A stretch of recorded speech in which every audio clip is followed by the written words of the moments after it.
Where do you feel like guys within a relationship drop the ball most? In what area?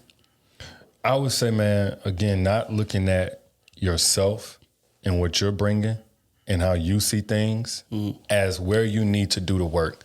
I think a lot of times we try to deal with relationship problems and it's really individual problems. We brought it to the relationship, especially as a man. Right. I believe the masculine energy is the anchor, is the staple. Like, you know, y'all believe in the Bible. So whenever Eve bit off that, whatever the fruit was, God didn't say, where are y'all, or Eve? He said, Adam, where art thou?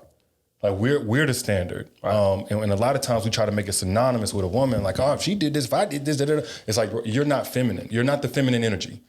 She is the responsive agent. You are supposed to be the stable agent. So what I told guys, man, in this, again, I'm not trying to promote what all happened, but a lot of beauty has come from my chaos because a lot of guys were able to relate and come to me. And what I've been saying, man, the last couple of years since all that stuff transpired was like, bro, you got to get your masculine frame together. I did a lot of stuff and I justified it and I was in denial about it because I could always point to her. Which was broken masculinity. There was nothing masculine about looking at my woman and saying, well, because she did this, I did that. Right. No, man, no. You supposed to do what you said you was gonna do. And if Eve is out of place or whatever, that's for you to get rid of that Eve. But if Adam is out of place and the house goes down, it's Adam's fault. So I would tell any brother, man, like, stop looking to blame your woman or gauge how you gonna show up in a relationship based on your woman. You can't say you the leader, but then want to take the pilot seat or the back seat whenever, you know what I'm saying, it come to shit going wrong. Like, bro, you are the standard. Right. Shit ain't going right, man. You may have cultivated the bullshit that's going on in your home. And I'm not saying a woman can do no wrong. I'm not saying that. But God is a God of order. So if you really are a man of God or you claim to be or what have you, and I know my vocabulary, but I don't think being a Christian is about vocabulary choice, but some people ain't gonna look at me as no Christian, but that's the principles I'm going by. So you ain't gotta believe in that. But when I'm talking to men, I'm talking from that perspective, bro. You are the Adam. What kind of standard are you setting? Right. But she's doing this, okay, all right, cool. But why is it that something that she does can get you away from what you committed to doing without a gun to your head? Right. Something you set out this is your commitment, these are your vows, this is your promises. She didn't make you do nothing. So why is it that she can do anything to get you to do something different? That's the weakest form of a man. And I'm saying it from a place of I've been there and complicated my life because of it, affected people around me because of it. But I see it as a common denominator. Oh, I'm gonna do right by a good woman. Well, you ain't always gonna feel like she a good woman, even though she a good woman. Right. Now, resentment gonna have you focusing on the bullshit or the ways that she done gained weight or the little tone that she done took, the cuss words that she done said, the fact she ain't been cooking lately or the house dirty. You ain't always gonna feel like that's a good woman you dealing with. Right. So if your MO is, I'll do this so long as it's that, man, you always gonna fail. Exactly. And that's what I would tell any man, like, okay, what's your frame? Fuck what she got going on. What's your frame? How do you respond or how do you show up in a situation? What do you tell, as long as you're in a relationship, what do you tell women about whether or not you're in a relationship? Who are you really accountable to? Principles or your feelings?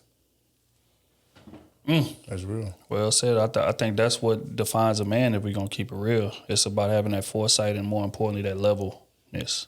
Women get an excuse to be emotionally unstable. They get an excuse to be up, down, depending on what comes in front of you. But as a man, of course, we burden with leadership. It is what it is. So with that comes great responsibility. So I can't blame people. It's just like in football, right? If I'm the coach of the team and we get blown out by 40 points, I can't get up there and say, yeah, we wouldn't have lost. My quarterback went threw 15 picks and my defense wasn't tackling where they supposed to be goddamn tackling. I mean, I called a perfect game. Yeah. They wasn't executing out there. I can't get up there as a leader and say that. What do we got to say? We got to get in front of that podium and say, look, I didn't have my guys prepared to play. I didn't have my defense ready. I didn't give my quarterback a good enough game plan for him to go out there and execute. It's on me.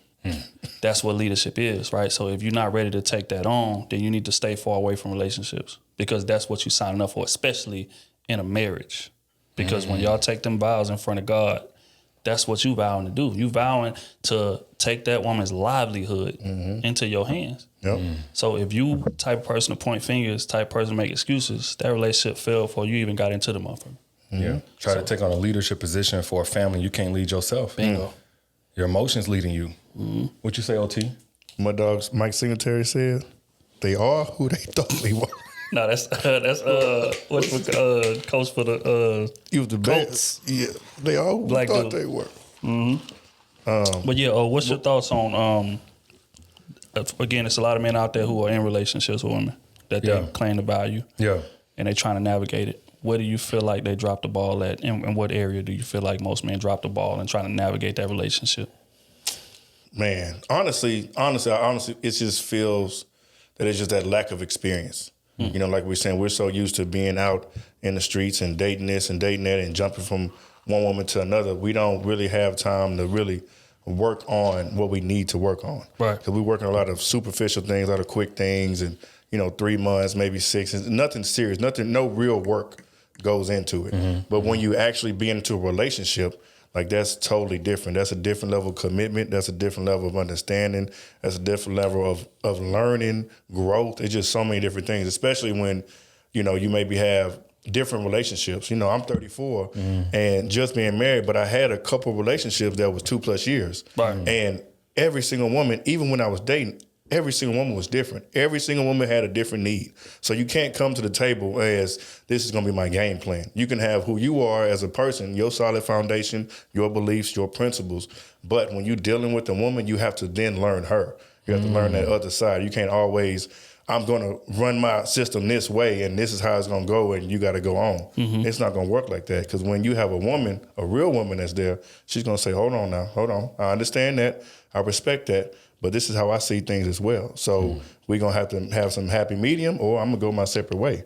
Right. So I think that's one thing. It's just, we just don't have any experience at all. We just, was told to be dogs. You'll get a woman when you 40 plus, do your thing first. Don't worry about nothing else right now, Right. So I think that's why so many men are just having kids by random women and, because we just doing whatever we feel in the moment instead of respecting ourselves first. Because that's the thing, too. We're not really respecting ourselves as we should. So it's respecting ourselves first and then coming in to that relationship like, I'm going to do what's best for us and I'm going to put my woman first. Right. And a lot of men not doing that. I'm getting mines. I'm getting mines, and if it don't work, then hey, so be it. It was her fault.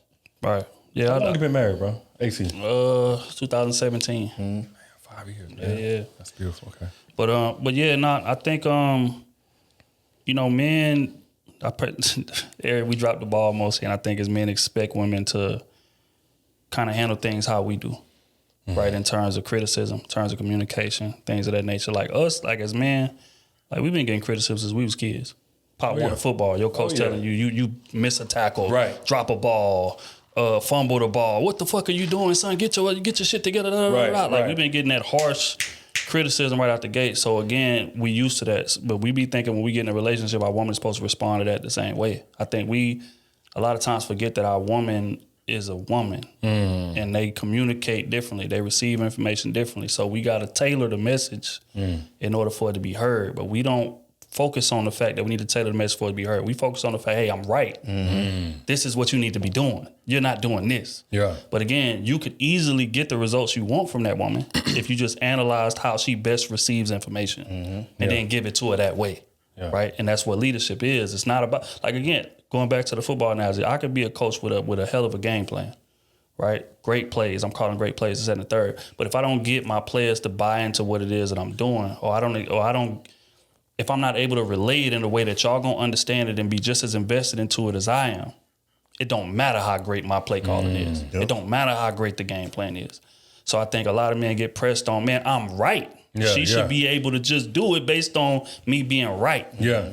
And that's not how women communicate. You got to put it in a form in which she's going to receive it and, not more importantly, be motivated to execute what it is that you're trying to get her to relay. Facts.